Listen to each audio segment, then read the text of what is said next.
Good day, everyone. My name is Abiodun. I am the AMR Program Manager at the Nigeria Center for Disease Control.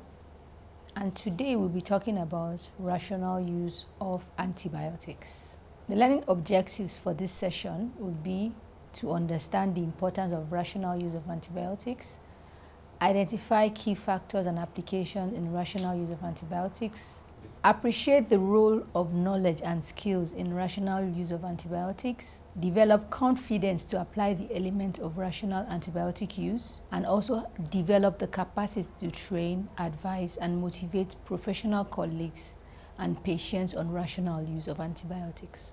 Before we talk about rational use of antibiotics, we have to state what antimicrobial stewardship is.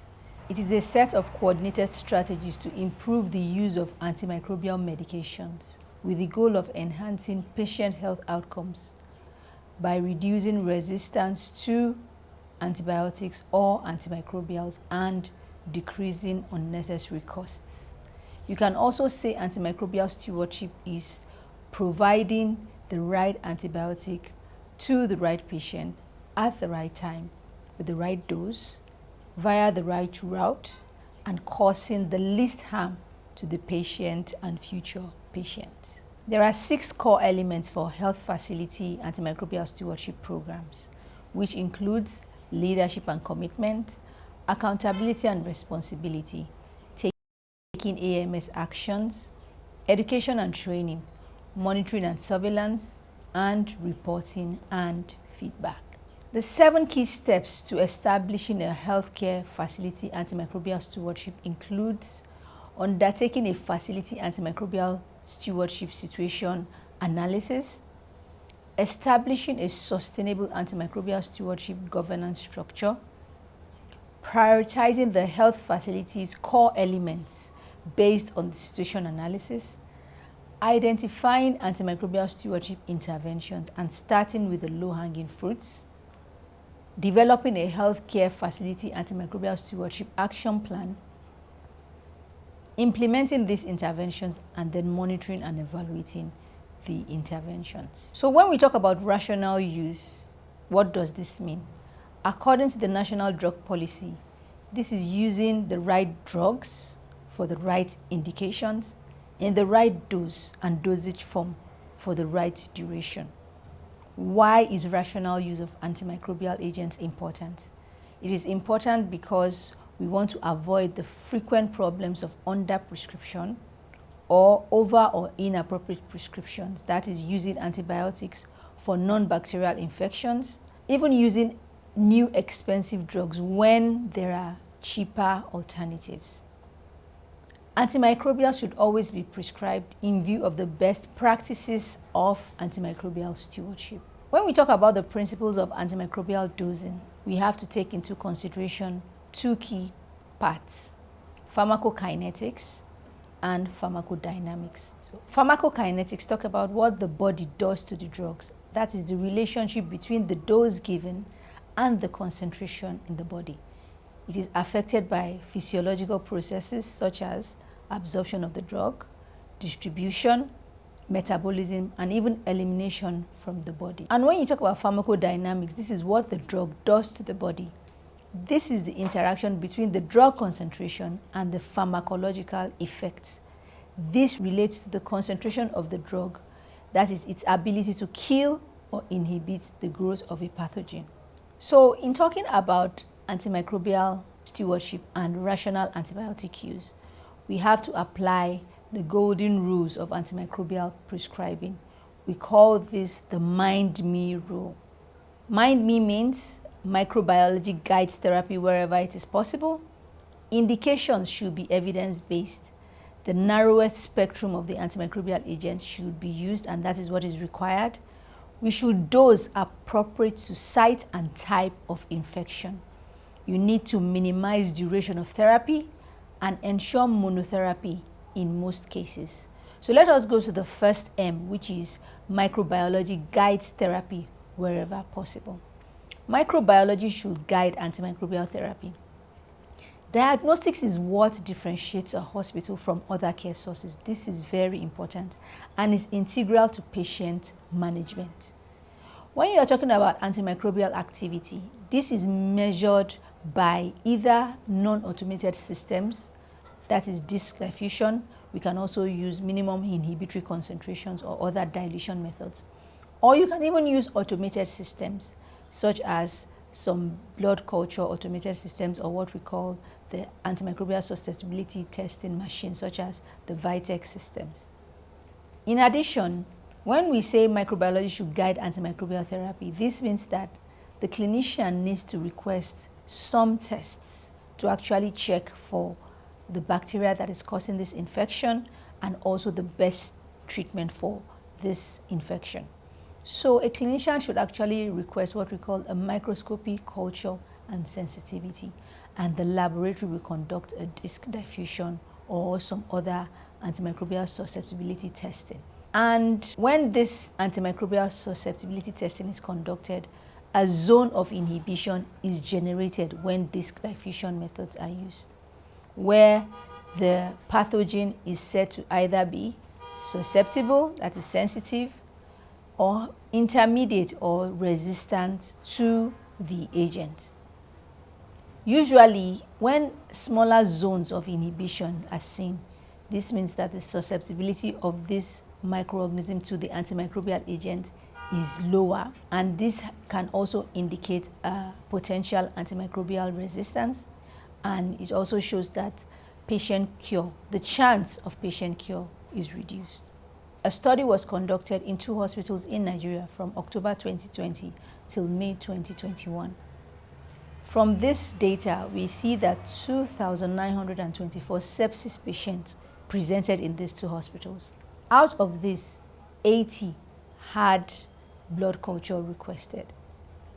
From the 80, 57 had a blood culture done, and 12 were positive. But this information shows that the use of laboratory for patient care is quite suboptimal in our environment.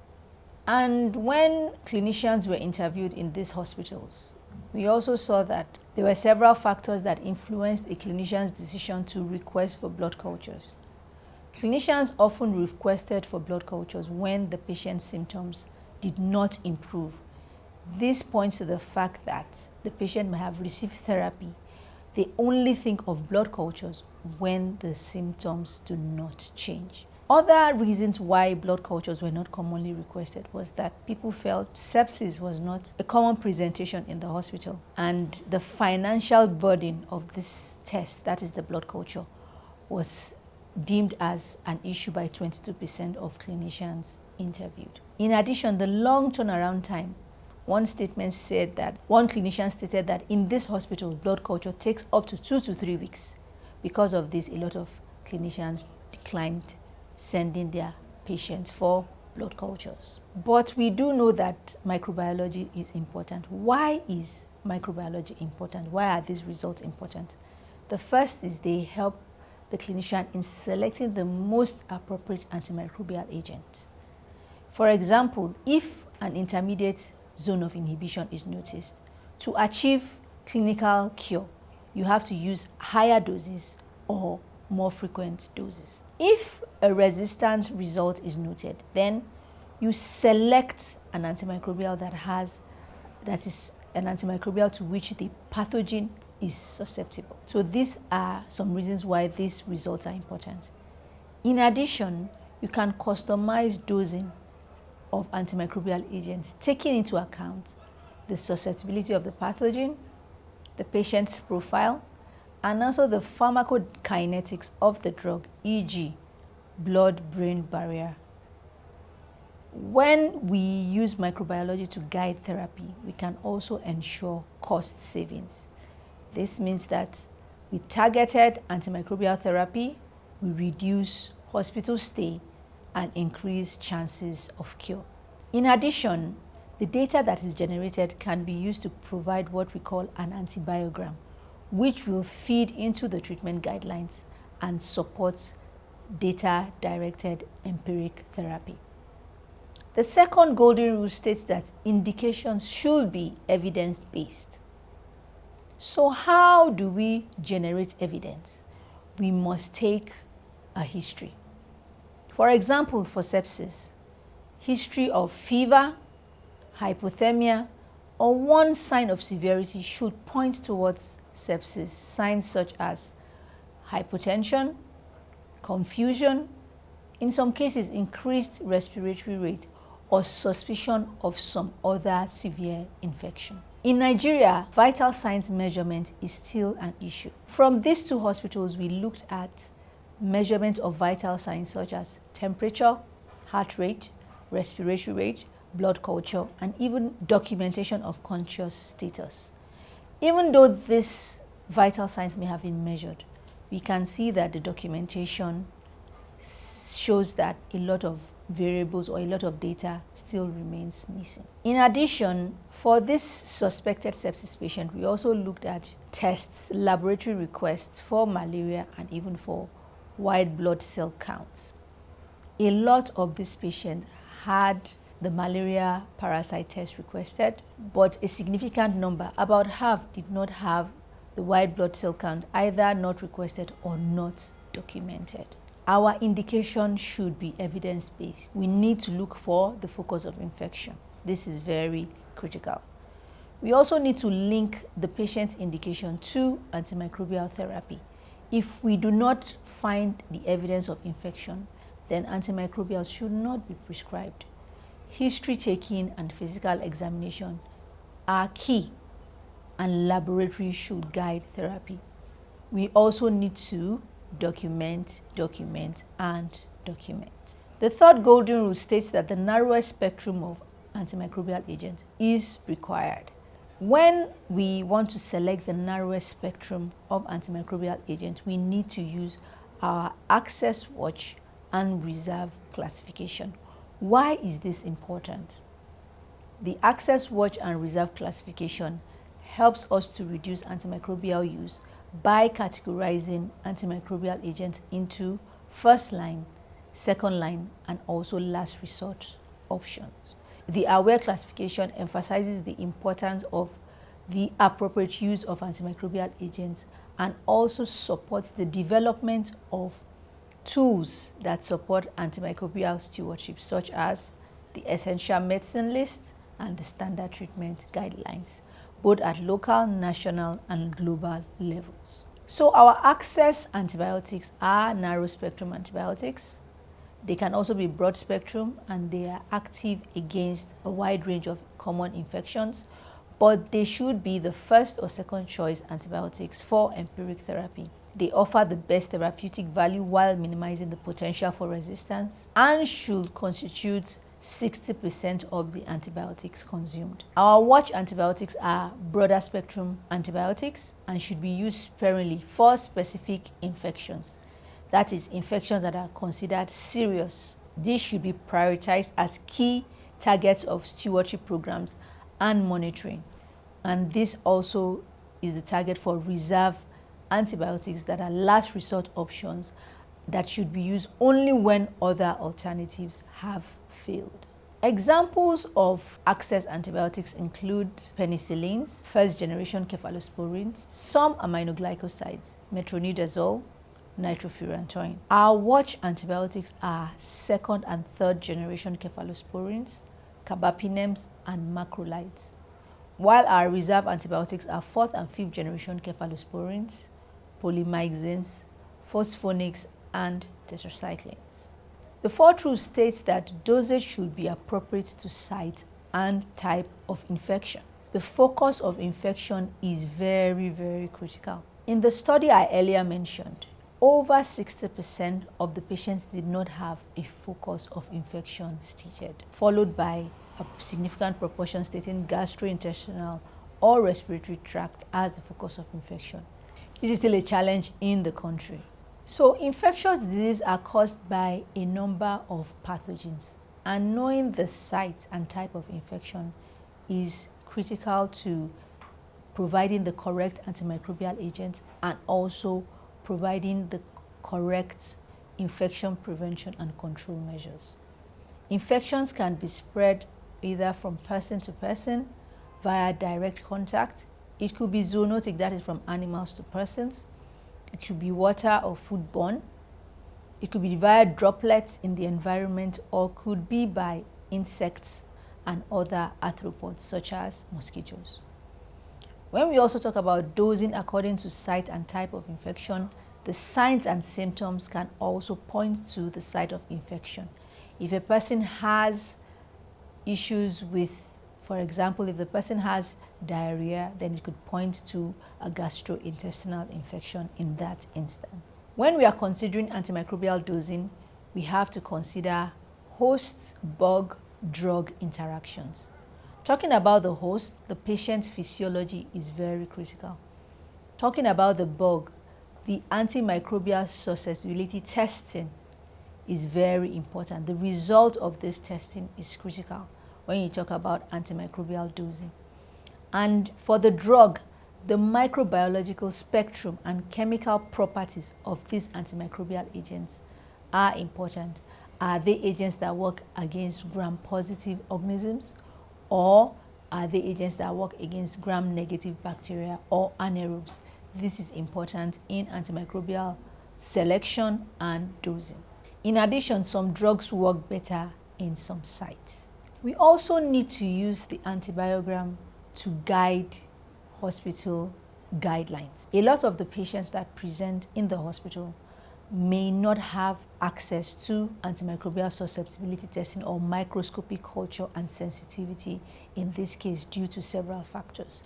But when we keep an antibiogram that shows which antibiotics an organism is susceptible to in the hospital, we can use this to guide empiric antibiotic therapy. So the last two golden rules state that we need to minimize duration of therapy and ensure monotherapy in majority of cases. To ensure that we do not exceed duration of therapy for a particular infection, we need to ensure that the dose is optimized. The best route is selected. For some infections, for example, if a person has cerebrospinal meningitis from a bacterial pathogen, the best route is intravenous. So the best routes must be selected at every point in time. The frequency of dosing needs to be adhered to, and dosing needs to be timely. The antibiotic selected should be an antibiotic that gives minimal toxic effects so that we have the maximal antimicrobial effect and decrease the emergence of antimicrobial resistance. In minimizing the duration of therapy, we also need to consider what the body does to the drug in terms of drug absorption. Is this antimicrobial agent hydrophilic or lipophilic? Does the patient have organ failure? Or what is the renal clearance of this antimicrobial agent, and what is the biocidal dose? These are things to consider to ensure that we optimize duration of therapy.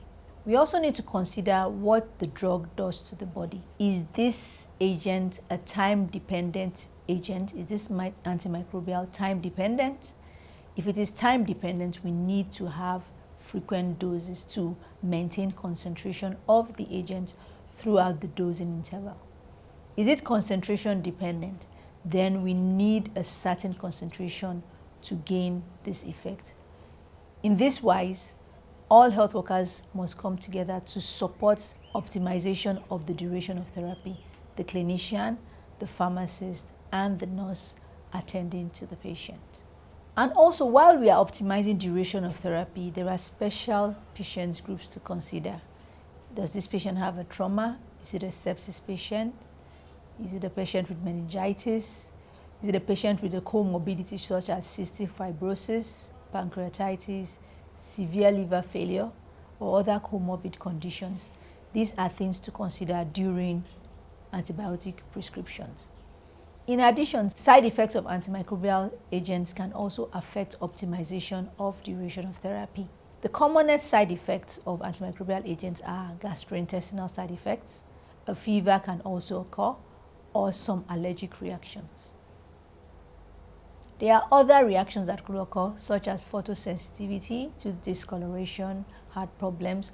All these are important in optimizing the duration of therapy and should be taken into consideration. We also need to ensure monotherapy. There are several guidelines in country that can provide a guidance on how to treat some specific infections, especially when treatment is commenced empirically. The National Standard Treatment Guideline is available on the Federal Ministry of Health website alongside the Essential Medicine List. Drugs should also be stored in a safe manner to ensure access to good quality antimicrobial agents. The health worker also needs to counsel patients on proper use and adverse effects. Patients should also avoid self-medications, because when a patient self-medicates or gets therapy from an unauthorized health worker, the patients can take more than one antimicrobial agent and worsen the health condition or worsen the condition that the patient is presenting with. In the hospital, the antimicrobial stewardship team is also there to support clinicians with updating the treatment guidelines in the hospital. And these are some of the governance structure that will promote rational antimicrobial use. The antimicrobial stewardship team in the hospital is also supposed to educate and train health personnel in their health facility on common infectious diseases that are seen in the hospital, classes, uses, and safety, classes and uses of antibiotics, classes, uses, and indication for antibiotics in the hospital, administration laws, regulation, policies, and guidelines that support use of antimicrobial agents, and also communication skills that promote rational use of antimicrobial agents among clients. In conclusion, preventing or reducing the selection, emergence, and spread of antibiotic-resistant bacteria is a major aim of prudent antibiotic use. Curbing the emergence of AMR is everyone's responsibility. Today, become an antimicrobial champion. Use, prescribe, dispense, and administer antimicrobials prudently. Together we can. Thank you for watching.